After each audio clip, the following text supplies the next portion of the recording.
का हो का हाल बा। तो आज के इस वीडियो में ए समरूपता को प्रूफ करने वाले हैं। इस वीडियो की खासियत यह है कि इस वीडियो में ए समरूपता जो है इसको आप लोग जो है एक एक स्टेप में देखिए, गिवन कैसे लिखना है, टू प्रूफ कैसे लिखना है, कंस्ट्रक्शन कैसे लिखना है, हर चीज़ को एक एक चीज़ को स्टेप बाय स्टेप जो है आप लोग को समझाते हुए बताया गया है। ठीक है, जो कि अगर आप लोग सेम टू सेम ऐसे ही परीक्षा में लिखते हैं तो 5 में 5 आने से आपको कोई रोक नहीं सकता। ठीक है, आप लोगों को 5 में 5 बिल्कुल ही आएगा तो आएगा, इस बात को एकदम तय कर लीजिए। ठीक है, इसलिए इस वीडियो को शुरू से लेकर के अंत तक देखिएगा ताकि परीक्षा में कहीं दुर्घटना ना हो जाए, क्योंकि यही वाला क्वेश्चन क्या पता परीक्षा में आ जाए। ठीक है, तो आइए इस बात को समझते हैं। ठीक है, एक और बात वैसे कहेंगे तो 2022 में जो है एक भी थ्योरम पूछा नहीं था, तो 2023 में पक्का थ्योरम पूछेगा, दोनों शिफ्ट में पूछेगा। ठीक है, बिहार बोर्ड का हम बात कर रहे हैं। ठीक है, तो आइए यहाँ पे हम लोग इसको सिद्ध करने का सफर जारी करते हैं। तो यहाँ पे देखिए हम जो है ए समरूपता को लिख दिए हैं। ए जो समरूपता है इसको लिखे हैं क्या चीज जी, कि दो त्रिभुजों के संगत कोण बराबर हो तो दोनों त्रिभुज समरूप होंगे। ई जो थ्योरम है वो कहता है, ए जो थ्योरम है वो क्या कहता है कि दो गो त्रिभुज हो, क्या हो जी, दो गो त्रिभुज हो, इसमें का देखिए एगो कोण इसके एगो कोण के बराबर हो, इसमें का दूसरा का कोण इस त्रिभुज के दूसरा कोण के बराबर हो, और इसमें का तीसरा कोण, ठीक है, वो इस त्रिभुज के तीसरा कोण के बराबर हो। तो ऐसे स्थिति में ये दोनों त्रिभुज क्या होते हैं जी, समरूप होते हैं। ये कब कंडीशन लागू हो रहा है, जब तीनों कोण इसके तीनों कोण के क्रमशः बराबर हो रहा है, उसी समय जो है इसको समरूप कहा जा रहा है। यानी कि हमारा गिवन वाला पार्ट में क्या कह दिया गया, तो गिवन वाला पार्ट में त्रिभुज ABC और DF में देखिए ABC इस त्रिभुज में और DEF में इस त्रिभुज में ऐसे बनाया गया कि A और D जो है B और E और C और F का चीज बराबर है। जैसा कि हमने आपको चित्र में लिख दिया है, A D के बराबर है, B जो है E के बराबर है और C जो है F के बराबर है। तो आप लोगों को इस चीज को ध्यान रखना है, ये चित्र आपके दिमाग में छप जाना चाहिए, क्योंकि ये लंबा थोड़ा थ्योरम है तो हम पूरा बोर्ड का यूज करेंगे, हो सकता है तो मिटाना भी पड़ जाए। ठीक है, तो आप लोग इस चित्र को ध्यान रखिएगा, बहुत अच्छे से समझ के इसको पढ़िएगा। ठीक है, तो आइए यहाँ पे आगे बढ़ते हैं। टू प्रूफ वाले सेक्शन में क्या करना है कि दोनों त्रिभुज को समरूप साबित करना है, यानी कि ABC और DF दोनों का करना है, समरूप साबित करना है। यहाँ पे समरूपता का चिन्ह है। ठीक है, कंस्ट्रक्शन में क्या लिखेंगे जी, ठीक है, अब देखिए जो भी चित्र में हम छेड़छाड़ करते हैं, ठीक है, जो भी चित्र में छेड़छाड़ करते हैं, चाहे नया चित्र को बनाते हैं, वो सब चीज को क्या करना है जी, कंस्ट्रक्शन में लिखना है। ठीक है, तो हमने कंस्ट्रक्शन क्या किया है कि त्रिभुज DEF में देखिए DEF इस त्रिभुज में जो एगो भुजा है इसका कौन जी, D पर एगो बिंदु P लेना है, एगो D पर कौन सा बिंदु ले लेना है, तो मान चलते हैं कि इस पे एगो बिंदु P ले लिए। ठीक है, और कह रहा है का चीज तथा भुजा DF पर, देखिए यहाँ पे आपको दिख रहा होगा DF। ठीक है, तो DF पर एक अन्य बिंदु Q लेना है, तो DF यहाँ पे है, इसके अन्य बिंदु का चीज इस पर एगो अन्य बिंदु का ले लेना है जी, Q ले लेना है। ठीक है, आप तो इस बात को समझे। तो हमने क्या किया जी, D पर एगो बिंदु P लिया और DF पर बिंदु Q लिया, और इसको इस तरह से लिए हैं कि देखिए क्या कह रहा है, AB जो है DP के बराबर है, यानी कि जो AB है E वाला का जो लंबाई है वो किसके बराबर होगा जी, DP के बराबर होगा। बात को समझिएगा ध्यान से, E वाला जो है DP की लंबाई, DP की लंबाई AB के बराबर है।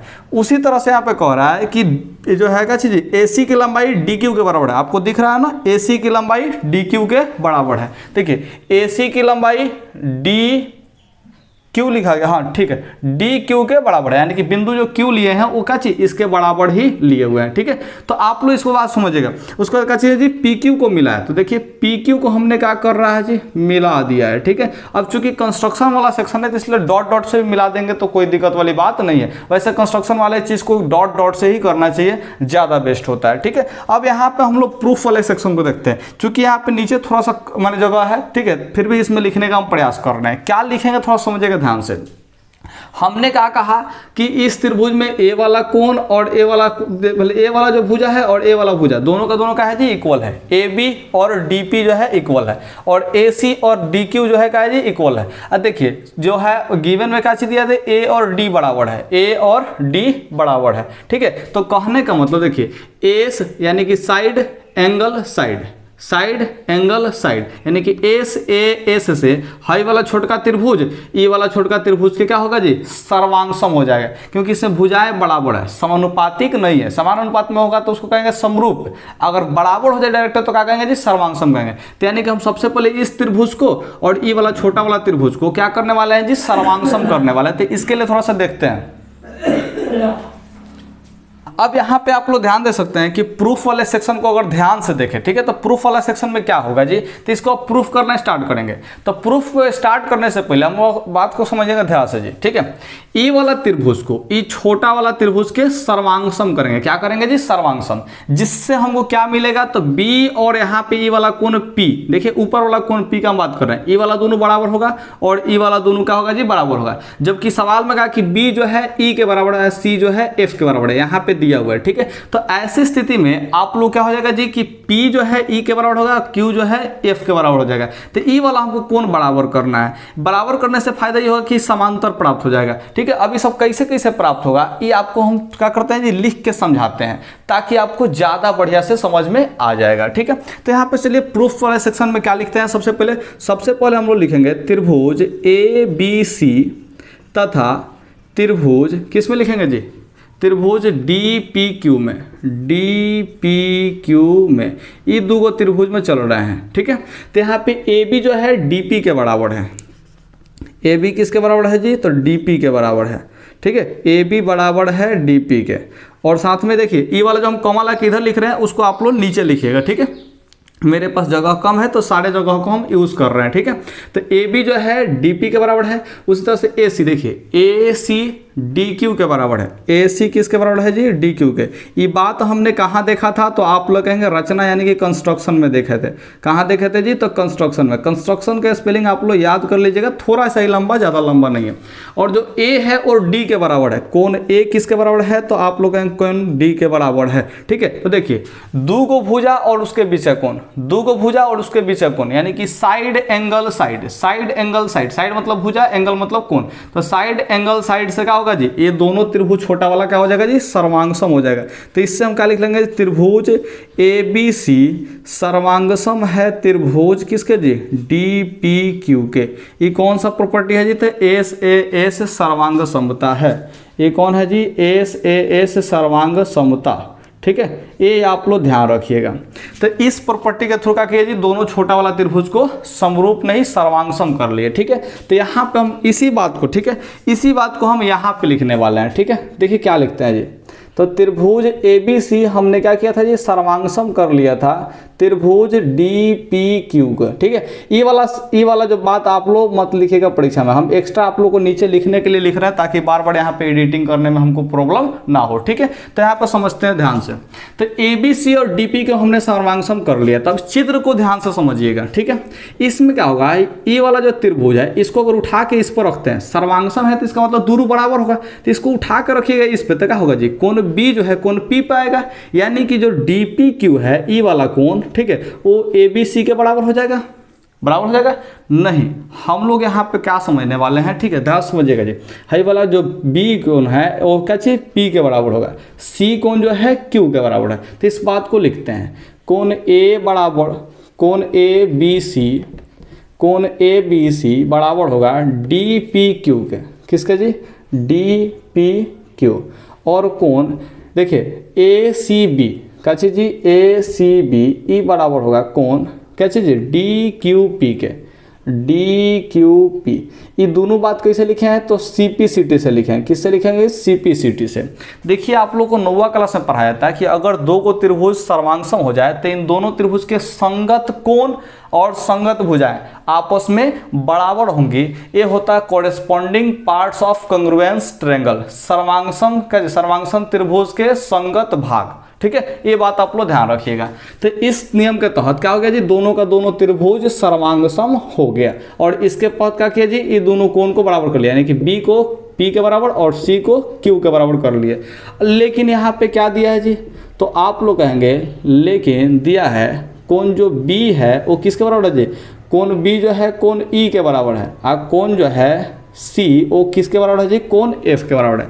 देखिए यहाँ पे दिया हुआ है क्या चीज़, बी जो है ई के बराबर है, बी जो है ई के बराबर है, और सी जो है एफ के बराबर है, सी जो है किसके बराबर है जी, एफ के बराबर है।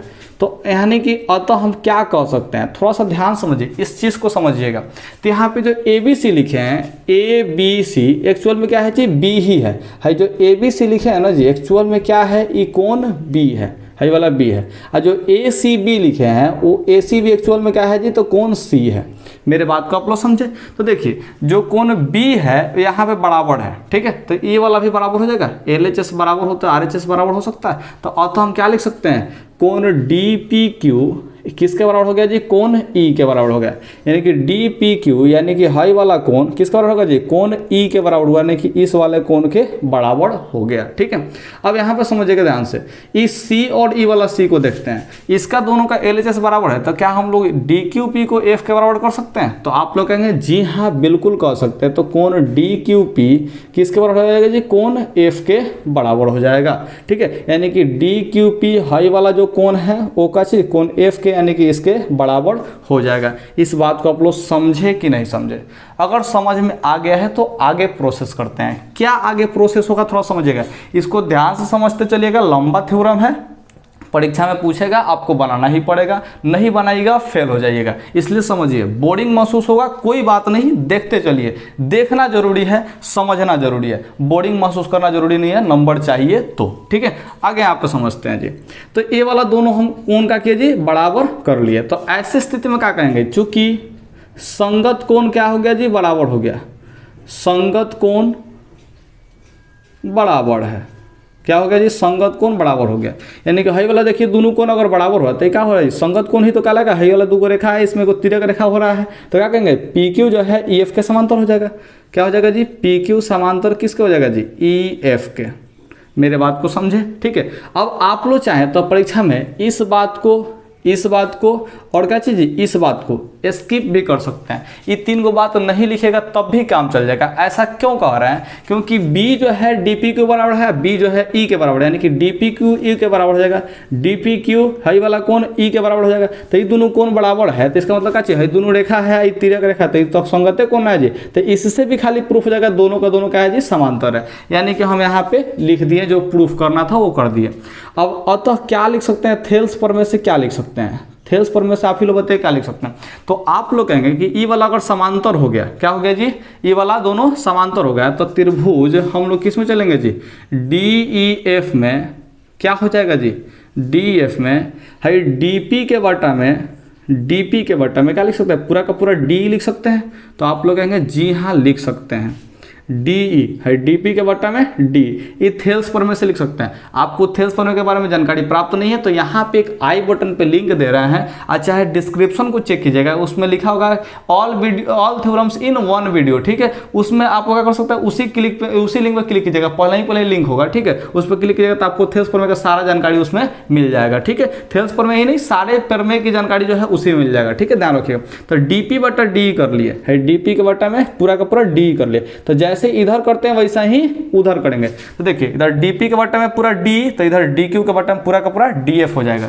तो dq के बट्टा में क्या कर लेंगे जी, पूरा का पूरा df कर लेंगे। अब यहाँ पे क्या करेंगे जी, अब थोड़ा समझिए, dp किसके बराबर था, dp जो है ab के बराबर था। तो यानी कि यहाँ पे हम क्या लिख सकते हैं, dp की जगह पे ab कर सकते हैं, ए बी बटा क्या कर सकते हैं जी, डी कर सकते हैं। देखिए तो डी पी किसके बराबर था, ए बी के बराबर था, तो डी पी पे ए बी कर लिया, बाकी डी जैसा का तैसा है। ठीक उसी तरह से डी क्यू किसके बराबर था, डी क्यू है, डी क्यू किसके बराबर था, ए सी के बराबर था। तो डी क्यू पे क्या कर लेंगे जी, ए सी कर लेंगे, और यहाँ पे डी एफ के बराबर बटा में आ जाएगा। तो क्या आ गया, आप लोग थोड़ा सा ध्यान समझिएगा। ठीक है, ए बी के बटा में हम लोग का डी आ गया, ए बी के बटा में डी, और क्या चाहिए आ गया जी, ए सी के बटा में डी एफ, यानी कि ए सी के बटा में डी एफ आ गया। ठीक है, तो इसका दो को भुजा क्या हो गया जी, अनुपात में बराबर हो गया। दो को भुजा क्या हो गया जी, अनुपात में बराबर हो गया। अगर इसी प्रकार से हम लोग साबित करना चाहें, ठीक है, इसी प्रकार से सेम प्रक्रिया वाला अपनाएंगे, सेम प्रक्रिया अपनाएंगे तो क्या हो जाएगा जी, थोड़ा सा बात को समझिएगा ध्यान से। इसी प्रकार से क्या हो जाएगा, तो देखिए ये जो ए बी बटा डी है, ए बी बटा डी वो इसके बराबर ही तो हो सकता है। ए बी बटा जो डी आया, ठीक है, वो बी सी बटा ई एफ के बराबर भी तो आ सकता है। बी सी बटा क्या हो जाएगा जी, ई एफ के बराबर आ जाएगा। इसको इक्वेशन फर्स्ट कर लीजिए, इसको इक्वेशन क्या कर लीजिए, सेकंड कर लीजिए। अगर इक्वेशन फर्स्ट और वन को क्या करते हैं जी, देखते हैं। ठीक है, तो समीकरण एक से क्या पता चलता है, समीकरण एक तथा दो से क्या पता चलेगा जी। तो आप लोग कहेंगे, ध्यान से समझिएगा, ए बी बटा डी ए सी बटा डी एफ के बराबर है, और क्या चीज़ ए बी बटा डी बी सी बटा ई एफ के बराबर है, यानी कि ए बी बटा डी ए सी बटा डी एफ के बराबर है और ए सी बटा डी एफ किसके बराबर है जी, बी सी बटा ई एफ के बराबर है, यानी कि तीनों आपस में क्या हो गया जी, अब बराबर हो गया है। तो यहाँ पे क्या लिख लेंगे जी, ए बी के बाटा में डी ई लिख देंगे, ए बी के बाटा में डी लिखा गया, ठीक है। और यहाँ से क्या लिख लेंगे जी, तो आप लोग कहेंगे क्या चाहिए, बी सी के बटा में ई एफ लिख लेंगे। देखिए बी सी के बटा में ई एफ लिख लेंगे, तो बी सी के बटा में क्या आ गया जी, ई एफ आ गया है। और क्या लिख लेंगे जी, इसी तरह से ए सी के बटा में डी एफ लिख लेंगे, ए सी के बटा में डी एफ लिख लेंगे। ये दोनों समीकरण को आप लोग ध्यान से समझिएगा तो क्या आ जाएगा जी, यही वाला तीनों रिजल्ट प्राप्त होगा, यानी कि इस त्रिभुज का तीनों भुजा इस त्रिभुज के तीनों भुजाओं के समानुपाती हो गया। क्या हो गया जी, समानुपाती हो गया। तो ये जो है ऐसे भी क्या हो गया जी, प्रूफ हो गया। लेकिन हम लोग चूंकि बेसिक चीज से प्रूफ करना है तो दो को त्रिभुज तब समरूप होता है जब तीनों भुजाएं इसके तीनों भुजा के समानुपाती हो, ठीक है, और साथ ही इसका तीनों कोण इसके तीनों कोण के बराबर हो। तो आइए जी अब चलते हैं, बधाई हो थेस पर नहीं, ये वाला ए समरूपता जो है क्या हो गया जी, सिद्ध हो गया। तो ये क्या हुआ जी, त्रिभुज एबीसी में चलते हैं, त्रिभुज एबीसी तथा त्रिभुज डीईएफ में हमने क्या क्या रिजल्ट निकाला जी, तो आप लोग कहेंगे कि ए बी बटा डी आ चुका है और क्या चीज़ जी, बी सी बटा ई एफ आ चुका है और साथ ही में क्या चीज़ जी, ए सी बटा डी एफ आ चुका है। ये तीनों जो है हम लोग ऊपर जो है क्या किया जी, प्रूफ किए, तो लिख देंगे प्रूव्ड एबव, ठीक है। न दिख रहा हो तो हम बोल देते हैं एक बार फिर से, प्रूव्ड एबव, ठीक है। और तथा क्या है जी, तो आप लोग कहें कोण ए जो है वो कोण डी के बराबर है। कोण किसके बराबर है जी, डी के। ए जो है डी के बराबर है। यहाँ पे गिवन में भी देख सकते हैं तीनों कोण जो है बराबर किए हुए थे, तो अभी उसी चीज को लिखने जा रहे हैं। तो कोण ए जो है डी के बराबर है, तो कोण बी किसके बराबर होगा जी, कोण बी जो है ई के बराबर है, तो कोण बी जो है हम ई के बराबर कर लेते हैं। और कोण सी जो है किसके बराबर हो जाएगा, तो कोण एफ के बराबर, कोण सी कोण एफ के बराबर है। ये तीनों बात गिवन में दिया हुआ है, ठीक है। तो यहाँ पे हम तीनों बातों क्या कर लेंगे जी, गिवन पार्ट में कह लेंगे, ठीक है। तो तीनों भुजाएं अनुपातिक हो गया, तीनों कोण बराबर हो गया, तो हम आराम से कह सकते हैं बिना कोनो क्या चीज जी, बिना कोनो थ्योरम के सहायता से केवल क्या चीज समरूपता का परिभाषा से हम कह सकते हैं कि दोनों त्रिभुज क्या हो गया, समरूप हो गया। त्रिभुज ए बी सी वो समरूप हो गया त्रिभुज डी ई एफ के, ठीक है। ये कोनो इसमें क्या चीज जी, कोनो नियम लगा नहीं है और इस तरह से क्या हो गया जी, ये प्रूव्ड हो गया। तो आप लोग देख सकते हैं पूरा का पूरा कि अगर दो गो त्रिभुज का तीनों कोण क्या हो जी, बराबर हो, अगर दो गो त्रिभुज का तीनों कोण क्रमशः क्या हो जी, एक दूसरे के बराबर हो, तो ऐसे स्थिति में दोनों त्रिभुज क्या होता है जी, समरूप होता है। इस बात को आप लोग समझ चुके हैं। मुझे उम्मीद है कि थोड़ा सा बोर्डिंग के साथ ही लेकिन आप लोग का चीज इसको याद कर लिए होंगे और प्रूफ करने का तरीका भी समझ गए होंगे। अगर अभी भी समझ में नहीं तो एक बार फिर से रिपीट करके देख लीजिए, क्योंकि ये थोड़ा सा फॉर्मूला जो है लेंदी है, बहुत ही थोड़ा सा लेंदी है, ठीक है। और आप लोग उसको समझ सकते हैं और अच्छे से समझिएगा तो ज़्यादा बेस्ट होगा, परीक्षा में आपको तकलीफ नहीं होगा। तो बधाई हो, ए समरूपता कसौटी जो है सिद्ध हो चुका है और मुझे भी पसीना हो चुका है, इसलिए आप लोग लाइक कर दीजिए।